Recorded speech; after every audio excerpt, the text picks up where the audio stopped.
দেখছেন একুশে টেলিভিশন।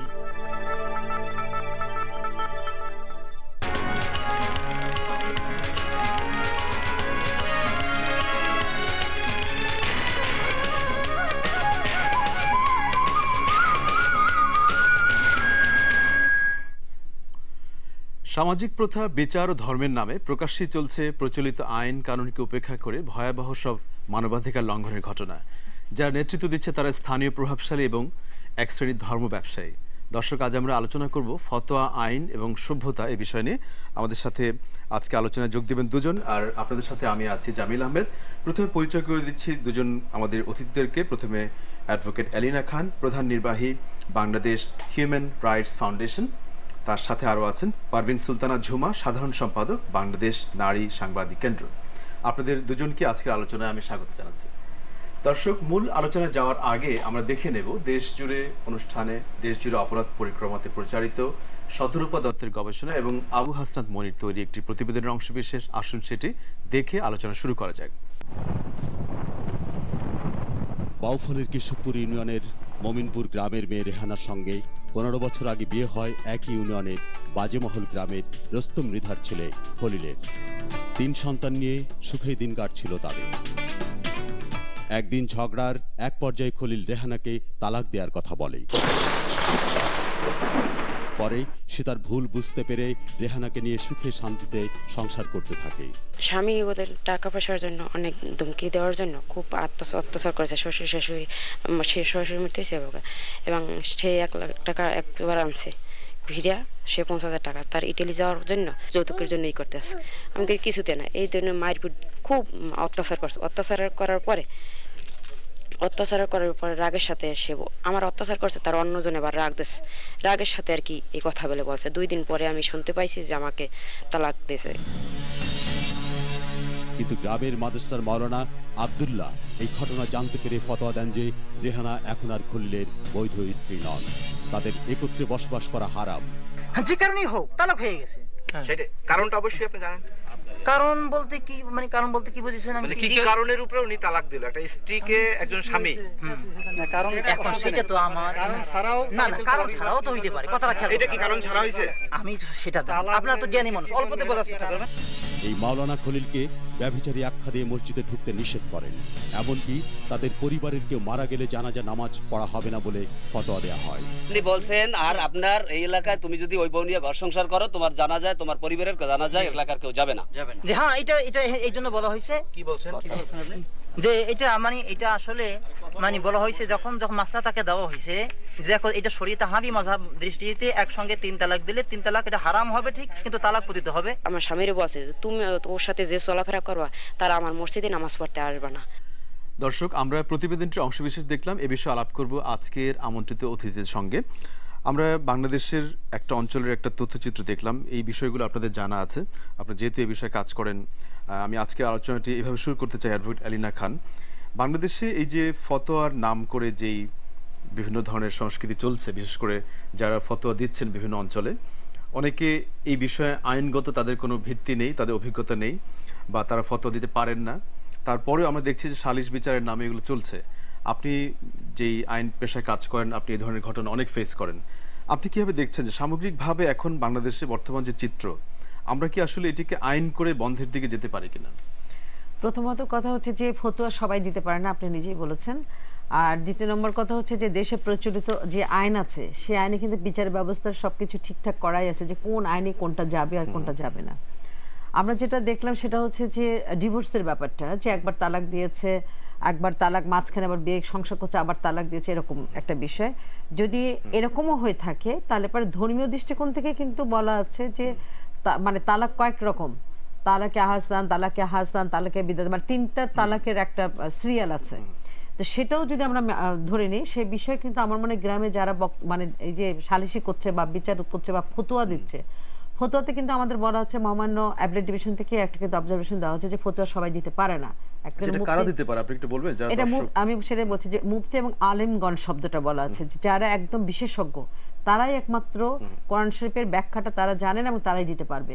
এবং এই বিষয়ে যদি তারা মনে করে যে নিচে যদি এই ধরনের কোনো ঘটনা ঘটে, তাহলে যে ব্যক্তি এখানে আক্রান্ত হলো সে কিন্তু যারা এই কাজ করেছে তাদের বিরুদ্ধে কিন্তু পেনাল কোর্টে মামলা করতে পারে। এবং একই জিনিস হচ্ছে তাকে যে শারীরিকভাবে মানে লাঞ্ছিত করা হলো সেটার জন্য কিন্তু এখানে বলা আছে যে তাকে সে অপমানিত হয়েছে, তাকে শ্লীলতাহানি হয়েছে। এই যে শ্লীলতাহানির যে বিষয়টা আছে সেটার জন্য কিন্তু সে নারী শিশু নির্যাতন আইনেও মামলা করতে পারে।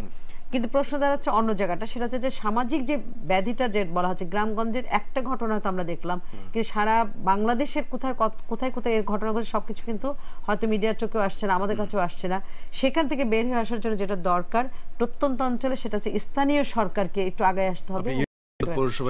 আমিও বলতে চাচ্ছি যে যেখানে শক্তিশালী একমাত্র রাষ্ট্রের ওখানে আছে, তারা জানে যে এখানে আজকে ফতোয়া দেওয়া হবে বা ফতোয়ার নামে সালিশি করা হবে, তারাই একমাত্র স্টপ করতে পারে। সেজন্য আমি মনে করি যে এই ঘটনা শুধুমাত্র যারা অত্যাচার করছে তাদেরকে শুধু এখানে জড়ানো না, যারা এটা প্রতিনিধি আছে গভর্নমেন্টের তারাও কিন্তু এর জন্য সমবায় দায়ী। তার মানে যখন সালিশ বিচারগুলো ঘটে তখন স্থানীয় সরকারের প্রতিনিধি থাকলে তারা ব্যাপারটা না থাকলেও না, ম্যাক্সিমাম টাইমে তারা থাকে।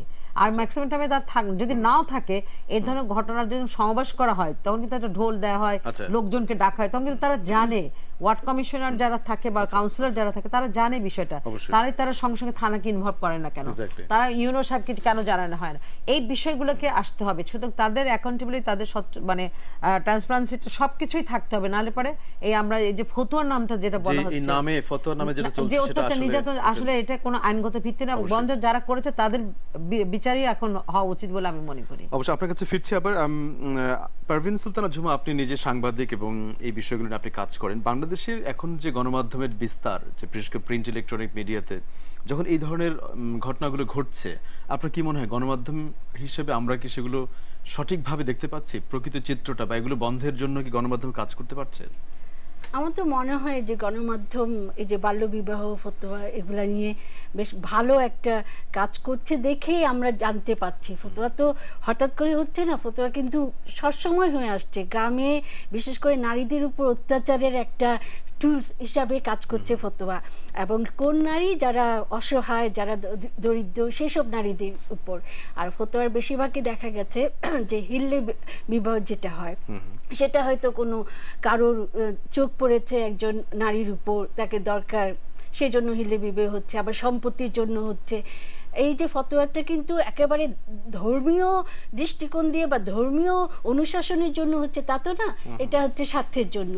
তো সেই হিসাবে ফতোয়াটা কিন্তু আমরা অনেক আগে থেকেই দেখে আসছি। এখন এগুলো আমরা জানতে পারছি, যে আমরা সাধারণ মানুষ জানতে পারছি, আমরা শহরের মানুষ জানতে পারছি কোন গ্রামে কোথায় ফতোয়া হচ্ছে, এটা কিন্তু গণমাধ্যমের কারণেই।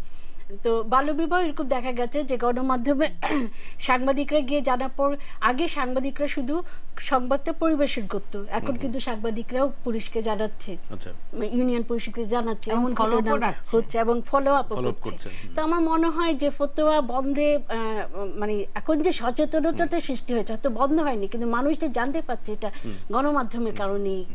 না, আপনারা যেটা বলছেন যে খুব সঙ্গত কারণে যে স্থানীয় সরকার এখানে একটা অ্যাক্টিভ রোল নিতে পারে। আপনি যেটা বলছেন যে গণমাধ্যম যে ভূমিকাটা পালন করছে তার পাশাপাশি যদি তারা এটাকে ফলো আপ করা, পুলিশকে জানানো, মানে একটা অ্যাক্টিভ রোলে কিন্তু গণমাধ্যম কাজ করছে এবং আরো সামনে ভূমিকা রাখতে পারে। আমরা এই বিষয়টা নিয়ে আরো কিছুক্ষণ আলাপ করব। একটা ছোট্ট বিরতি নিয়ে আমরা আপনাদের কাছে আবার ফিরে আসছি।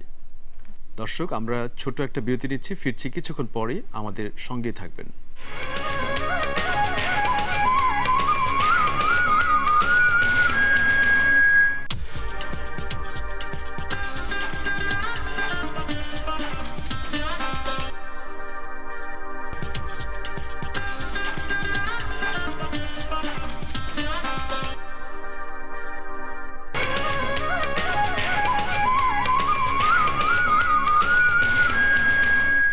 বিরতি পরে আবারও স্বাগত জানাচ্ছি দেশ জুড়ে সংলাপ অনুষ্ঠানে।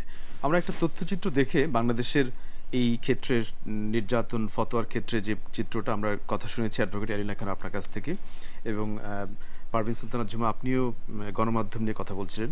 আমি একটু অন্য প্রসঙ্গে একটু কথা শুনতে চাই আপা আপনার কাছে, এলিনা আপা। এই যে বাংলাদেশে যে বেশ কিছু সংগঠন কাজ করছে, বিশেষ করে বাংলাদেশ হিউম্যান রাইটস ফাউন্ডেশন সহ আরও অন্য যারা, আপনার কি মনে হয় আপনারা যখন এগুলো নিয়ে অ্যাডভোকেসি করেন, সরকারের কাছে কোন বার্তাগুলো আপনারা পৌঁছাতে চান যাতে করে বাংলাদেশ থেকে আসলে ফতোয়াটিকে আইন করে বন্ধ করা যায়? মানে আপনাদের মূল মেসেজটা কি?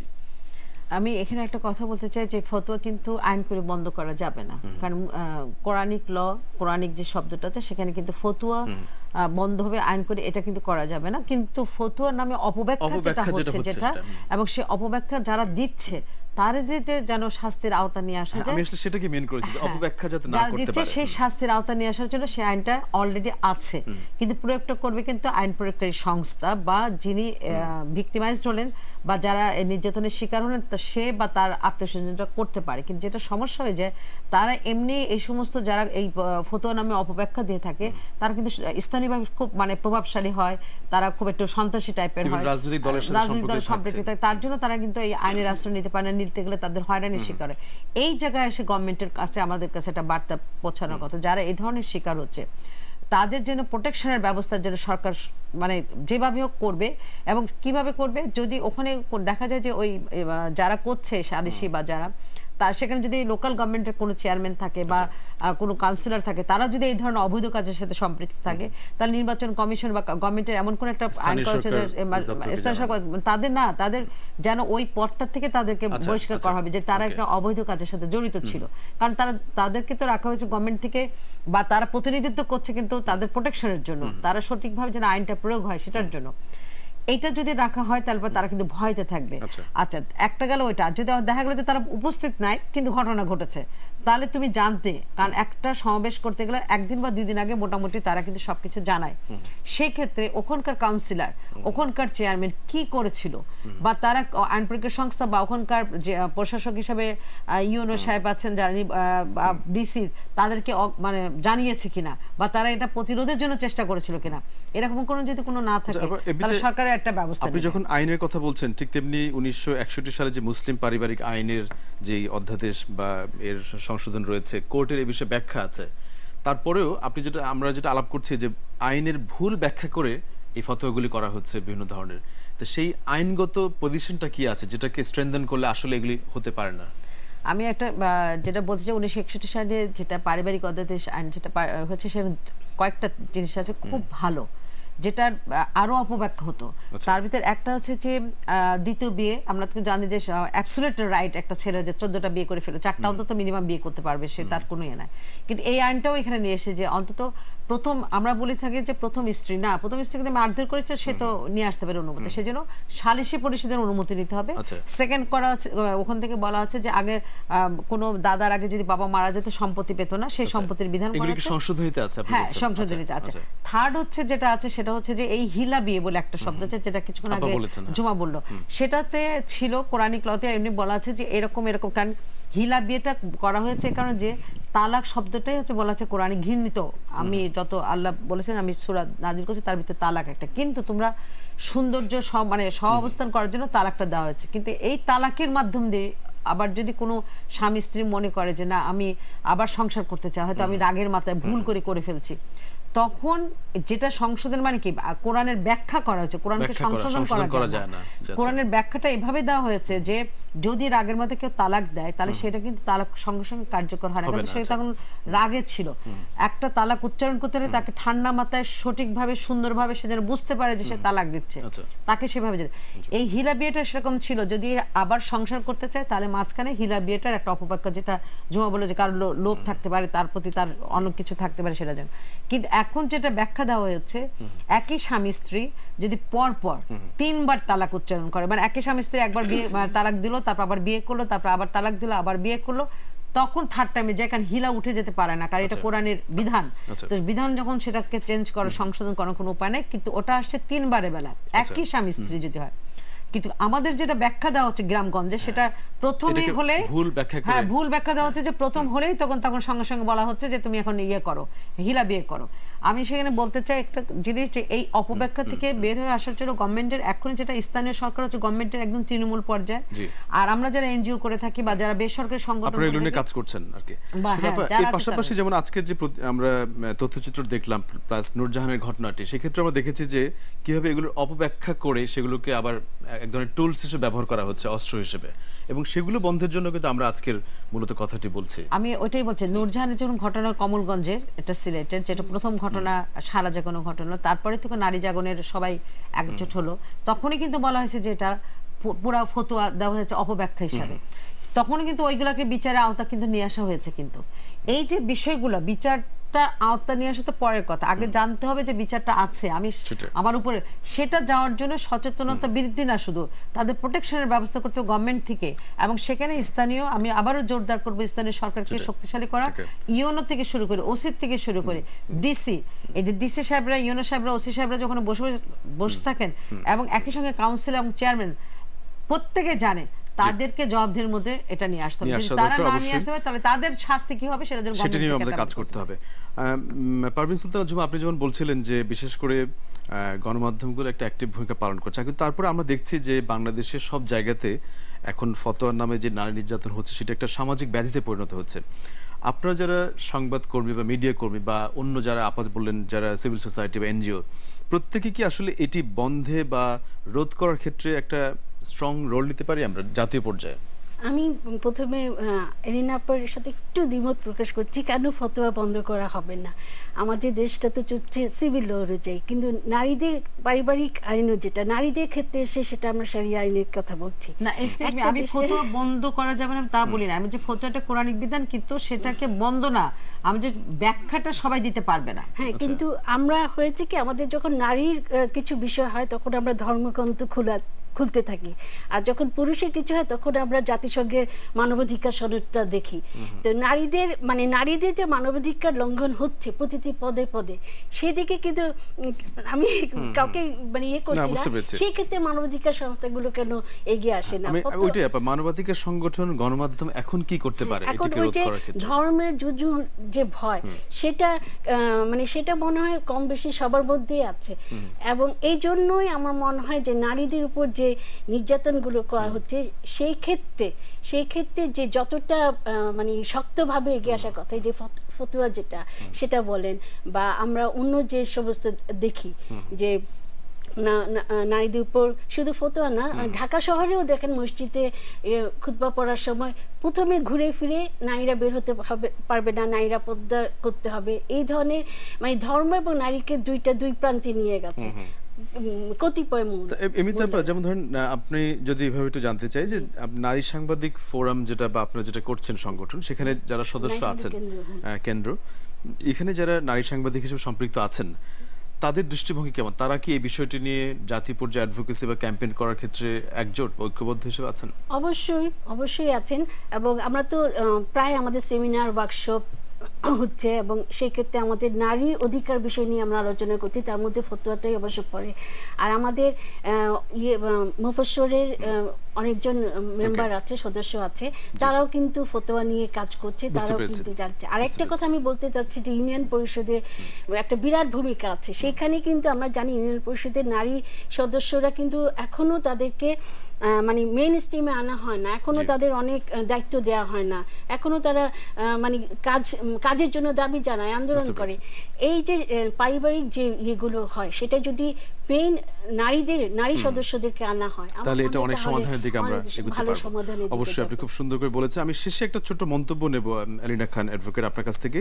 এই যে ফতোয়ার যে বিষয়টি আমরা দেখতে পাচ্ছি জাতীয় পর্যায়ে মানবাধিকার লঙ্ঘন হচ্ছে অনেক জায়গাতে, আপনারা যে অ্যাডভোকেসি অর্গানাইজেশনের সাথে কাজ করেন, আপনাদের অ্যাডভোকেসি এজেন্ডাগুলো কি রাষ্ট্রীয় পর্যায়ে ইমপ্লিমেন্টেড হচ্ছে? আসলে আমরা রাষ্ট্র যদি ইমপ্লিমেন্ট হতো, তাহলে আমার মনে হয় যে ফতোয়ার বিষয়টা অপব্যাখ্যা নিয়ে এত কথা বলতে হতো না। তার মানে রাষ্ট্র করছে না, তা আমরা যেটা করছি সেটা হচ্ছে যে রাষ্ট্রের একটা পার্ট, রাষ্ট্র যেটা করছে না সেটার, যেটা ঝুমা বলে যে আমরা কি করছি, আমরা অন্তত যেটা করছি সেটা হচ্ছে, যেমন আজকে সাংবাদিকরা তুলে ধরছে, কিন্তু সাংবাদিক কিন্তু ইমপ্লিমেন্টেশন যেটাকে বলা হয় সেটা কিন্তু কোর্টে যাচ্ছে না, বা যেতে পাচ্ছে না, কারণ তারা হচ্ছে সাংবাদিকতা, আমরা সেটার সূত্র ধরে আবার আমরা কোর্টে সেটা যাচ্ছি। তার মানে আমরা রোলটা প্লে করছি, সেটা আমরা হই বা অন্যান্য হিউম্যান রাইটস অর্গানাইজেশন হোক বা অন্যান্য উইমেন রাইটস আমি যেটা বলতে চাচ্ছি বারবার করে সেটা হচ্ছে একই কথা, যে যে কোনো জিনিসের অপব্যাখ্যা রোধ করার জন্য আমাদের সবাইকে এগিয়ে আসতে হবে। আর এগিয়ে আসার জন্য যেটা প্রথম কথা হচ্ছে রাষ্ট্রকে আগে, রাষ্ট্র মানে সরকারকে, আর সরকার মানে তার স্থানীয় সরকার। অবশ্যই আমি আপনার সাথে একমত, এবং আমরা চাই অধিদপ্তরকে আমি সম্পৃক্ত অবশ্যই আমরা চাই গণমাধ্যম, সুশীল সমাজ এবং সরকার সকলে একত্র হয়ে আমরা বাংলাদেশের এই ফতোয়ার নামে যে নারী নির্যাতন চলছে অপব্যাখ্যা, ভুল ব্যাখ্যার মাধ্যমে, এটি বন্ধ হোক। এবং আমরা চাই মানুষ সকলে একত্রে কাজ করে সচেতনভাবে আমরা একটা ইতিবাচক স্টেপ এই ক্ষেত্রে নিতে পারি। আজকে স্টুডিওতে আসার জন্য আমি আপনাদের দুজনকে ধন্যবাদ জানাচ্ছি। আপনাকে ধন্যবাদ। দর্শক, দেশ জুড়ে সংলাপ সম্পর্কে আপনার তথ্য পরামর্শ জানিয়ে চিঠি, ইমেল এবং SMS পাঠাতে পারেন। আমাদের কাছে লিখুন প্রযোজক দেশ জুড়ে সংলাপ, একুশে টেলিভিশন, জাহাঙ্গীর টাওয়ার, 10 কারণ বাজার, ঢাকা 1215। ইমেল করতে দেশজুড়ে@21-tv.com, আর SMS পাঠাতে হলে DJM স্পেস নাম স্পেস অনুষ্ঠান সম্পর্কে আপনার মতামত লিখে সেন্ড করুন 6969 নম্বরে। অনুষ্ঠান সম্পর্কে জানতে হলে লগ অন করুন www.21-tv.com এই ওয়েবসাইটে। এছাড়া একুশে টেলিভিশনে যে কোনো অনুষ্ঠান লাইভ দেখতে পাবেন ফেসবুক অথবা টুইটারে।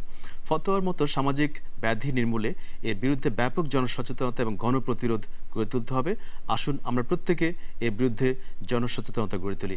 আজকে আমাদের সাথে থাকার জন্য ধন্যবাদ। আগামী অনুষ্ঠান দেখার আমন্ত্রণ রইল। ভালো থাকুন সবাই, সুস্থ থাকুন।